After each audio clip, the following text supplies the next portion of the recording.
Morning guys, Chad here. Welcome back to another weekend, and as far as these videos go, another week in our Chronological Bible Reading Challenge. We are up to week number 10, where we are finishing off the book of Numbers, and I'm coming to you from a little caravan I've been staying in for the last couple of days after Easter, just to get away and take care of some stuff. So enjoy the flamingo curtain background as well. Okay, so our readings this week, as per the links below. If you're just joining in with us, please grab a Bible reading plan. You can find it on our Facebook page. There are links below to explain what we're doing. But essentially, reading through the Bible in a year in a chronological fashion. We are up to the end of the book of Numbers. So this week we're reading chapters 23 through to 36, and also, if you like, the first couple of chapters of Deuteronomy, although today I'm not going to have any time to comment on Deuteronomy because we'll be talking about that over the next couple of weeks. I'm just going to focus today on the end of the book of Numbers, and there's quite a lot, again, that happens. This is narrative story,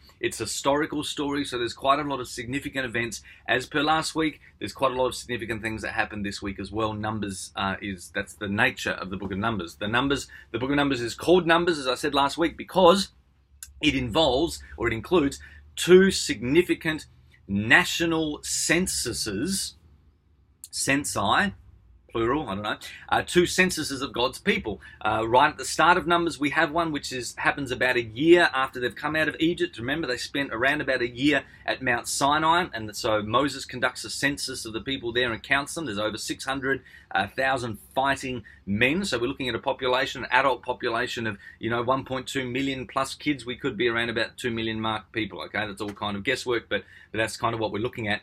And then in the book of Numbers, remember, as we saw last week, covers the span of that 38, 39-year journey. So literally we have, let's just call it a 40-year span in the book of Numbers. And it's at the end of Numbers that Moses conducts another census. The reason for that is that in this 40 years, and remember the reason that they spent 40 years, or in Hebrew terminology, a generation, okay? This is where we get the idea of a generation being 40 years. It comes out of here in the book of Numbers.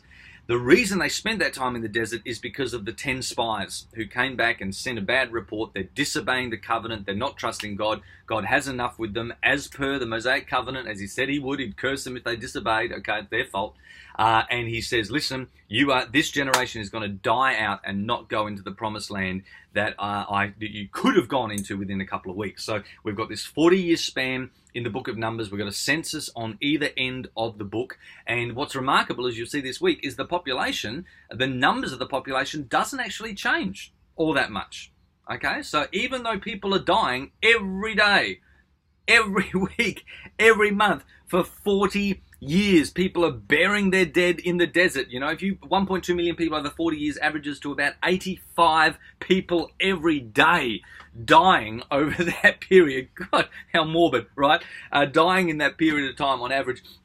Even though that happens, the population still stays at around about the same. Obviously, at the end of the book of Numbers, as they get ready to go into the promised land, the population average age is obviously quite young because there's nobody over the age of 60, all right? Something to think about. But anyway, so that's where we're at. We're at the end of the book of Numbers, at the end of that wondrous wilderness wanderings, and here we have a couple of key stories just as they are poising and positioning themselves to go into the promised land. There's 5 things I want you to pay attention to, or significant things that happened this week. So write these 5 things down. The first thing is we're going to read the story of a sorcerer called Balaam, okay? So this comes about because God's people are in the plains of Moab. This area is inhabited by a group of people called the Moabites. And what you're supposed to do, okay, when you come across a group of people like the Moabites, is to ask yourself, who are they? Where did they come from? And most of the answers for that are going to be in the book of Genesis, in the book of Origins. It shows you the origins of these people, okay? So Moab, when you read about the Moabites, Moab was one of Lot's sons. Abraham, who had a nephew called Lot, basically, the way I understand it, okay? After Sodom and Gomorrah were destroyed and Lot lost his wife in a pillar of salt, he had 2 daughters with him. And those 2 daughters who want to have children to carry on the family line, they get Lot drunk one night, or 2 nights, they have sex with him, and they both have sons. And one of them is called Moab, and the other one is called Ammon. And so they become the Moabites and the Ammonites. And so these people, as they start to grow and as their legacy grows into the future, they become what we might call thorns in the side of God's people on into the future. In fact, thorns in the side is a figure of speech that we're introduced to this week in chapter 33 of Numbers. Okay, so take note of that. But anyway, so these are the Moabites. This is where they'd come from. And so the king of Moab is now watching Israel come to him, learning about all the battles they've been thinking, and thought, for goodness sake, there is no way I'm going to be able to defeat them without some help. So what he does is he employs the services of a witch. He employs the services of a sorcerer called Balaam. He also makes an alliance with a group of people called the Midianites. And so Balaam, who's a sorcerer for hire, is mentioned 3 times in the New Testament. And that's why I want to give him some attention, all right? Because in 3 different books, Peter, Jude, and Revelation, he is mentioned in the New Testament. So he is quite an important figure.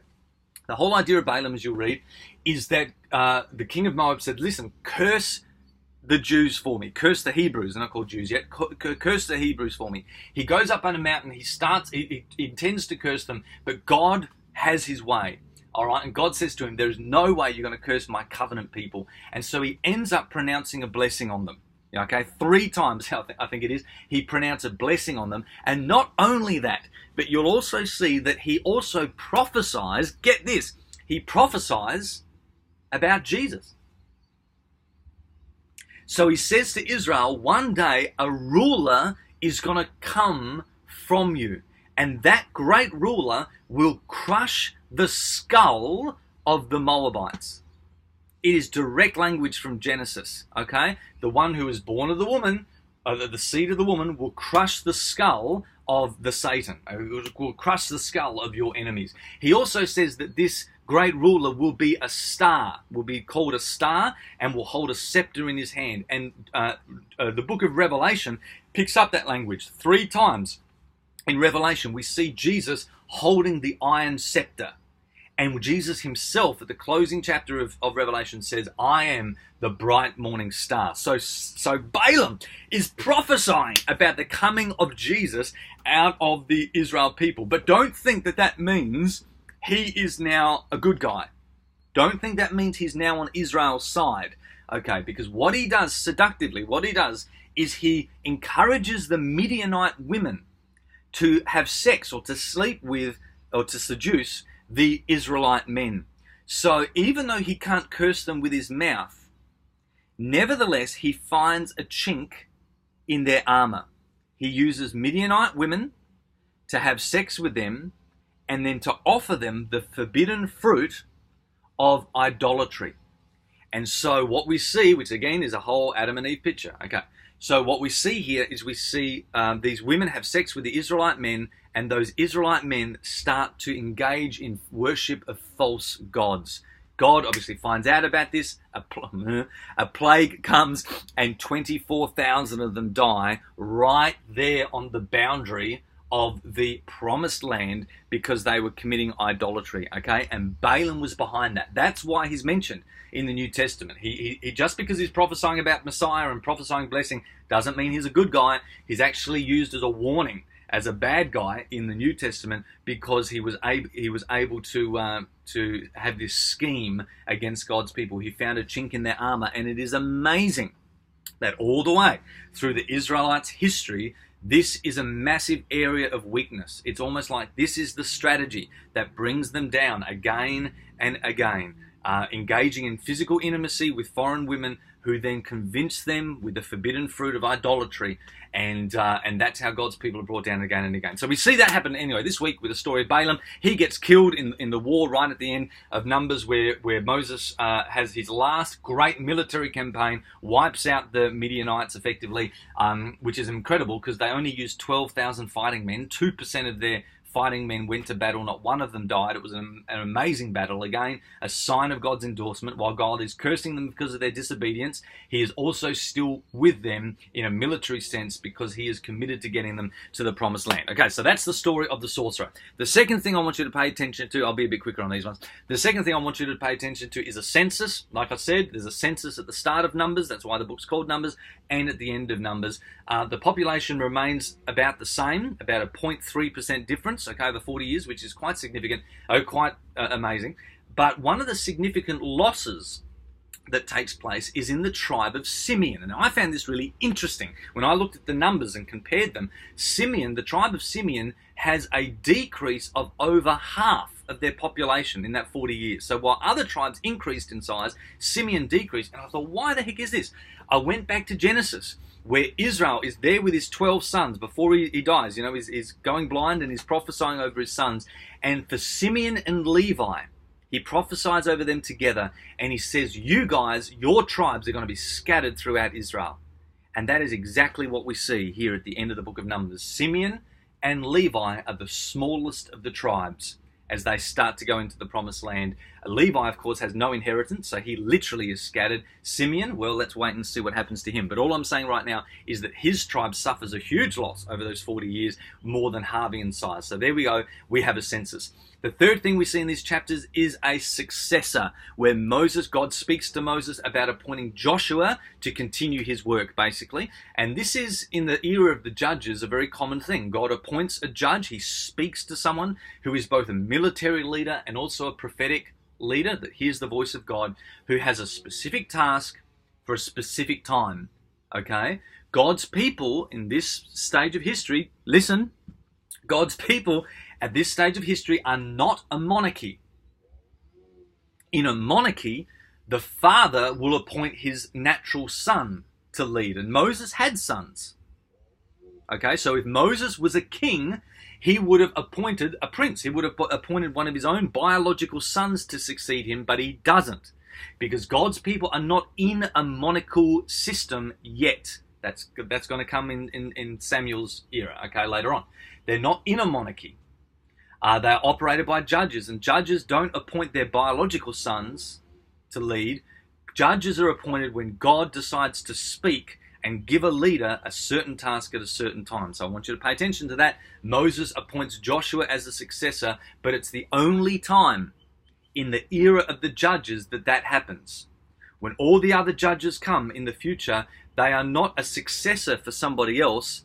They are always appointed when God chooses them to come. Anyway, I'll talk about that when we get to the book of Judges. So Joshua is going to succeed Moses. The fourth thing is you want you to see in these chapters is that there's a couple of summaries. All right, so if you turn ahead to you read chapter 28 and 29, there's a summary of all the festivals. It's really good, actually, because it's in chronological order. So there you go. So all the festivals that they're meant to have, and the daily sacrifices, monthly sacrifices, annual sacrifices, they're all listed there in chapter 28 and 29 of Numbers in summary form. So have a look at that. And also in chapter 33, there's another summary chapter that talks about their journey in the last 40 years, and it summarizes everything. So it's kind of Moses' way of wrapping things up, all right? He's summarizing to this new generation of people the stuff that the first generation heard, but he is now summarizing for them what they need to hear as they're about to go into the promised land. And the last thing I want you to notice this week is that there is a split. Okay, there is a split of 2.5 tribes who decide to not go into the promised land. Can you believe it? All right, so here we go. Remember, Israel, strictly speaking, is 13 tribes. 13, because Joseph's two sons become 2 tribes. So there's 13 tribes. Levi are priests.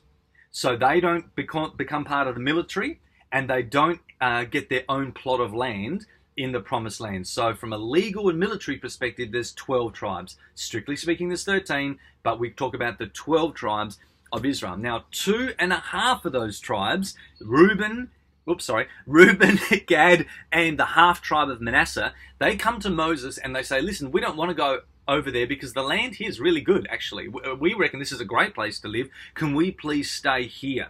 And so 2.5 tribes stay back. You'll read about that this week, which means that there are now 9.5 tribes that will go into the promised land and take possession of what God had promised Abram, Isaac, and Jacob. So that's the last thing I want you to notice. It's quite significant.